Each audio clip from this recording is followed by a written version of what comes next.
அருமையானவர்களே, சந்தோஷமாக இருக்கீங்களா? இந்த நாள்லையும் ஒரு அருமையான கர்த்தருடைய வார்த்தை.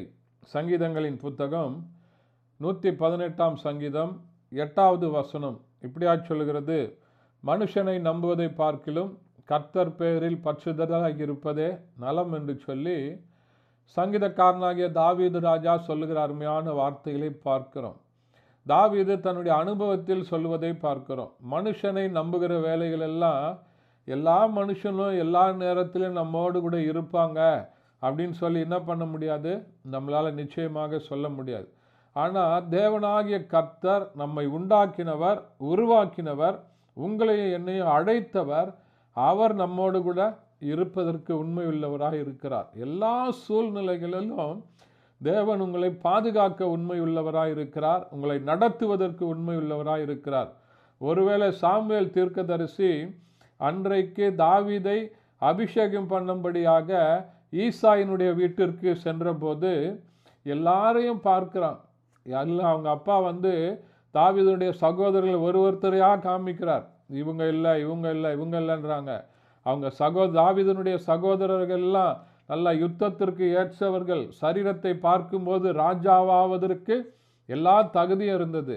ஆனால் கடைசியாக கேட்குறாரு, இவ்வளோதானா அவங்க பிள்ளைங்கன்னு சொன்னபோது, கடைசியாக ஒருத்தன் இருக்கான், அவன் ஆடுகளின் மந்தையில் ஆடுகளை மேய்த்து கொண்டிருக்கிறான் என்று சொன்னபோது அவனை அழைத்து வர சொல்லி தாவீதை அன்றைக்கு அபிஷேகம் பண்ணுவதை பார்க்கிறோம்.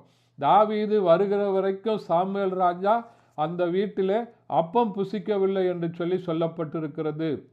தாவீது வருகிற வரைக்கும் அந்த நிகழ்ச்சி அந்த வீட்டில் நடக்கலை. ஏன்னா தேவன் குறித்த மனிதன் தாவீது.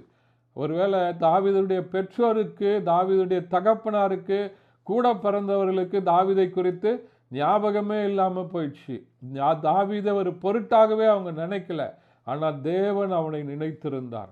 தேவன் தாவீதை அறிந்திருந்தார். தேவன் தாவீதை தெரிந்து கொண்டிருந்தார். அவனை ராஜாவாக்கும்படியாக முழு இஸ்ரவேலிற்கும் தேவன் சித்தமாக இருந்தார். எல்லாரும் மறந்த போதிலும் ஆண்டவர் தாவீதை அழைத்து வர சொல்லி, இவனை நீங்கள் அபிஷேகம் பண்ணுங்க என்று சொன்ன நிகழ்ச்சியை நம்ம பார்க்கிறோம். அந்த தாவீது தான் இங்கே பாடும்போது சொல்லுகிறார், மனுஷனை நம்புவதை பார்க்கலாம் தேவன் பேரில் பற்றுதலாக இருப்பது நலம் என்று சொல்லி. இந்த உலகத்தில் நம்புகிற மனுஷர் எல்லாரும் சுயநலவாதிகளாக இருக்கிற சூழ்நிலைகளை பார்க்கிறோம். இன்றைக்கு ஆண்டவரை நம்பி பாருங்க. ஆண்டவர் உங்களோடு கூட இருந்து உங்களை ஆசீர்வதித்து பெருக பண்ணுவதற்கு உண்மை உள்ளவராய் இருக்கிறார். ஜெபிக்கலாமா? பரிசுத்த பிதாவே, மை துதிக்கிறோம், மை ஸ்தோத்தரிக்கிறோம்.